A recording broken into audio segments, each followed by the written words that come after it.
Ya, kalau orang-orang awam tuh nggak tahu, tapi orang-orang yang setingkat istilah peziarah-peziarah itu yang sudah kesana-sana tuh harus kan bisa mengetahui, Mas.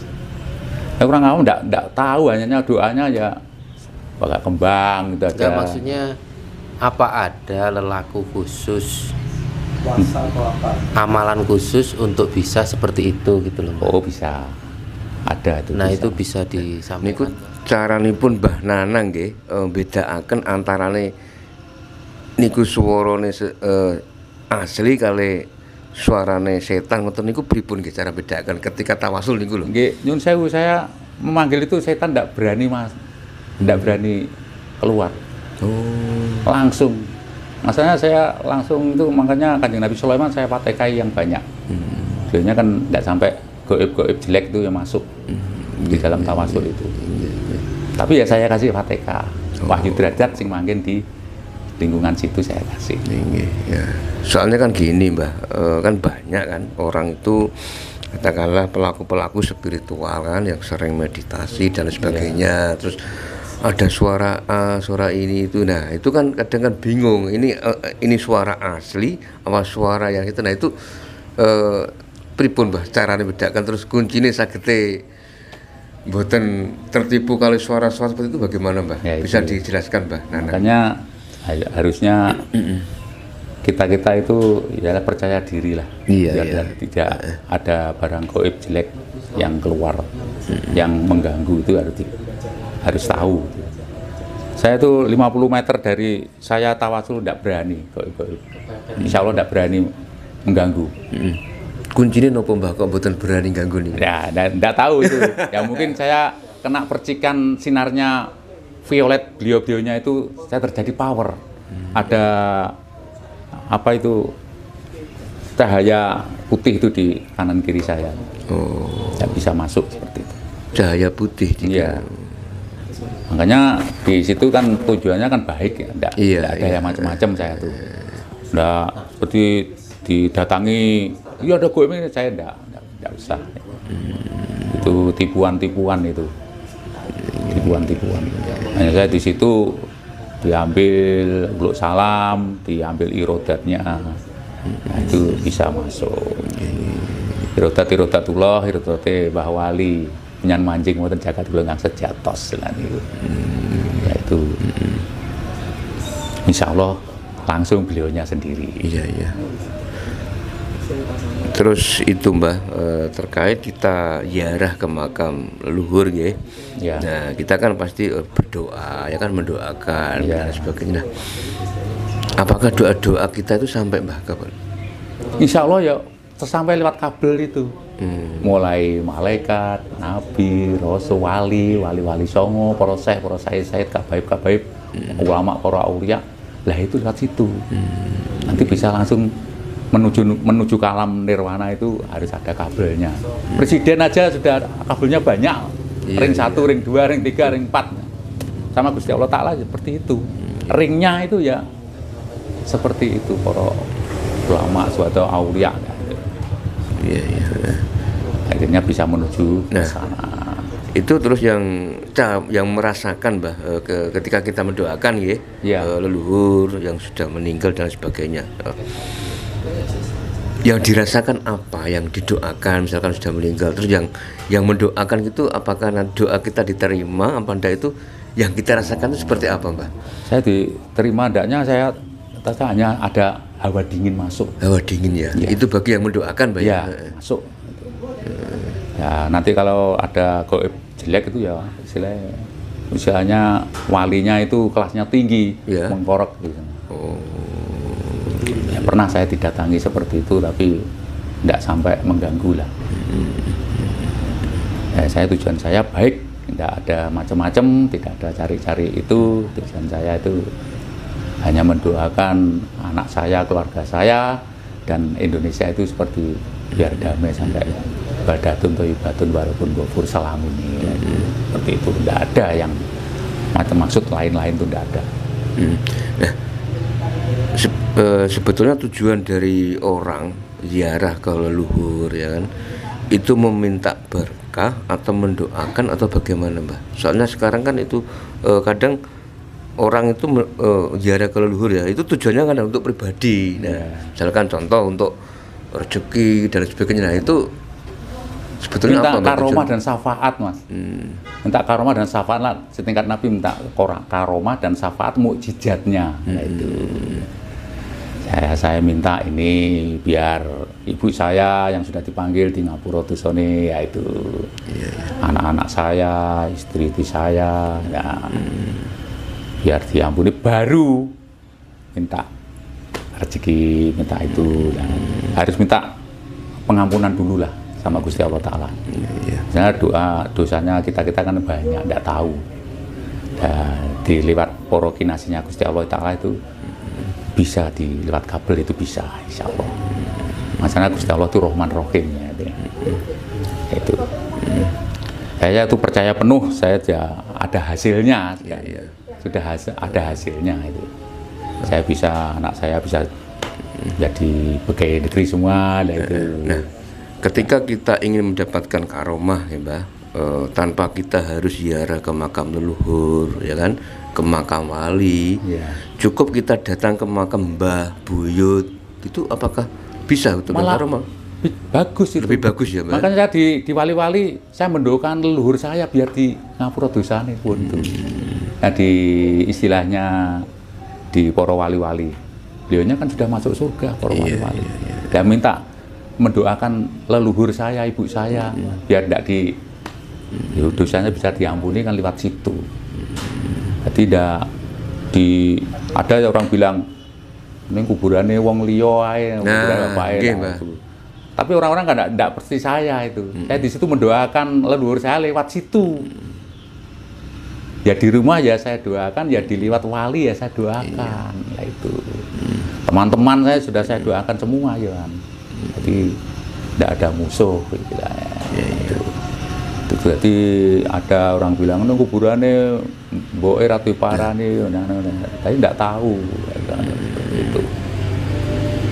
Ya, lewat di rumah sendiri kan ada gangguan banyak, ada weng motor, pikiran pas besok saya belum bayar utang, itu tidak bisa. Tapi lah difokus di makam porokinase Gusti Allah Ta'ala, insya Allah langsung fokus itu. Mbah, sebagai orang awam Mbah tentang kegoiban, apakah bisa berinteraksi, berkomunikasi dengan alam gaib atau alam kubur? Sebagai orang awam itu lelakunya bagaimana Mbah? Ya, kalau orang-orang awam tuh tidak tahu, tapi orang-orang yang setingkat istilah peziarah-peziarah itu yang sudah kesana-sana tuh harus kan bisa mengetahui, Mas. Ya, orang awam tidak tahu, hanya doanya ya pakai kembang gitu aja. Maksudnya apa ada lelaku khusus, amalan khusus untuk bisa seperti itu gitu loh Mbak? Oh bisa, ada itu. Nah bisa. itu bisa disampaikan Mbak? Itu ya gimana ya, dulu dari yai saya dulu. Jadi istilahnya yai saya itu yai yang linweh. Nggih, laduni lah. Laduni lah, tapi bilangi kalau ndak orang yang ndak boleh dibicarakan. Mungkin secara apa garis besar lah Mbah. Pokoknya saya itu harus istilahnya lakunya jujur lah, kejujuran dan ketawakalan itu. Nggih. Atau mungkin dengan puasa berapa hari, wirid apa gitu Mbah. Nggak usah puasa itu, hanya melek itu aja bagus.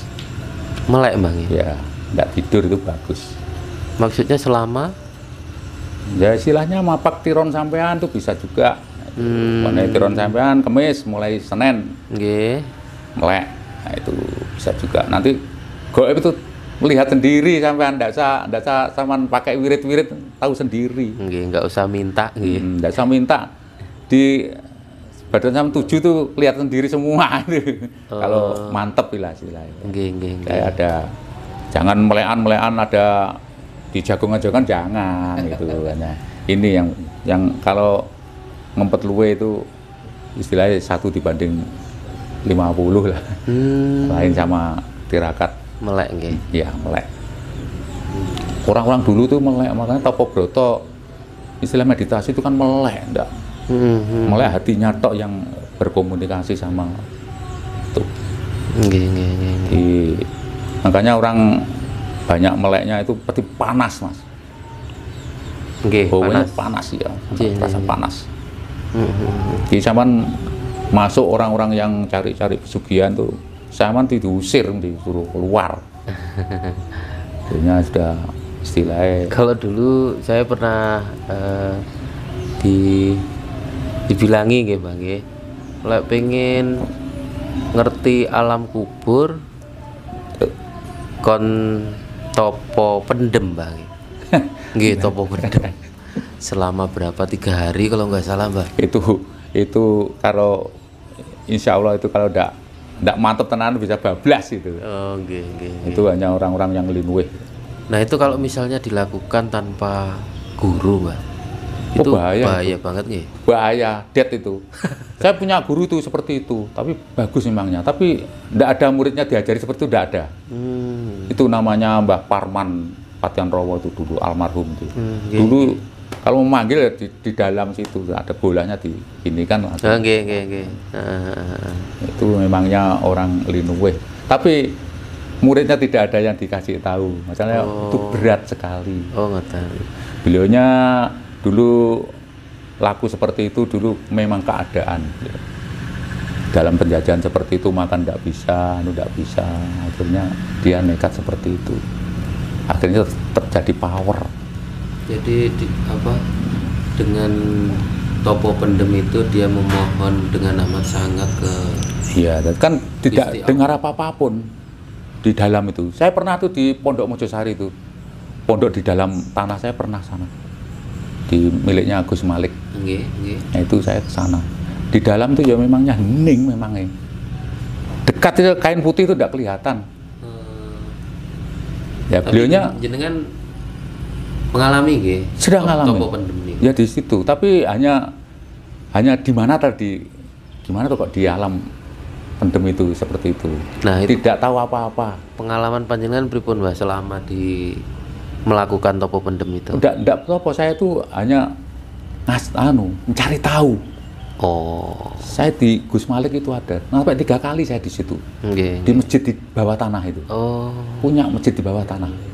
Tapi sekarang enggak boleh enggak boleh dimasukin. Ditutup. Ditutup. Dulu ya hanya Gus Malik kepleset masalah nguncai. Akhirnya makanya itu biarpun Pak Harto itu salah itu bilang linuwih. Yang bahaya itu di belakang-belakangnya itu loh Mas. Nah, seperti di alam nyatanya aja loh. Pak Jokowi itu loh di fitnah orang-orang ndak mangkel sebenarnya. Tapi yang mangkel yang di pinggir-pinggirnya itu yang mangkel gitu. Nah, panjenengan sampun seperti itu ya itu. Sampun perjalanan spiritual sejak tahun 80 nggih, Mbak Nanang. Nah, itu pengalaman yang berkesan. Selama itu untuk apa, Mbak? Itulah ngentasnya anak-anak itu. Hanya itu, Mbak ya? Hanya itu. Saya mintanya anak-anak saya itu biar tidak jadi remis sama saya. Remis itu apa? Podo. Bapak Erkoso, anak Erkoso lah itu. Remis lah, sekak gitu. Berarti selama panjenengan berkeliling ke makam-makam leluhur itu ya memang punya tujuan itu ya Mbak ya, hajat itu ya. Dan ini saya tambahi biar Indonesia loh Jinawe cerah, tidak ada bencana-bencana, tidak ada ribut-ribut. Ya. Dan selama ini tujuan panjenengan, hajat panjenengan sampun terkabul Bang. Ya, sampun terkabul ya ini. Alhamdulillah. Hanya ini yang terakhir belum, Indonesia. Loh Jinawe, Toto Tentrem. Nggih, sedaya anak-anak sudah semua jadi. Kawula sak rencang sedaya mengaminkan, Mbah. Iya. Nggih. Itu saya tujuannya ke situ. Nggih. Maksudnya anak-anak saya itu ya lingkungannya pemerintahan itu, tentara polisi ya itu. Kalau negaranya ribet ya anak saya melok ribet. Lah itu. Ini saya doakan mudah-mudahan Indonesia Toto Tentrem, Loh Jinawe tidak ada peperangan-peperangan, tidak ada halangan, rintangan, dan selalu damai sinkron semua. Amin, menuju amin. ke depan, istilahnya baldatun thayyibatun warabun ghafur selami-laminipun. Lah Nggih, itu. Nggih, ingkang pungkasan, Mbah. Nggih. Nggih kawula suwun Nggih. panjenengan bertawasul, selama bertawasul nggih kawula sak rencang dicangking, Mbah. Oke, siap. Nggih, kersane Nggih. sehat kuat seger waras. Makanya tujuannya batin. baik ya. Nggih. Ya. Nggih, sugih donya sugih akhirat, Mbah. Wah, betul itu.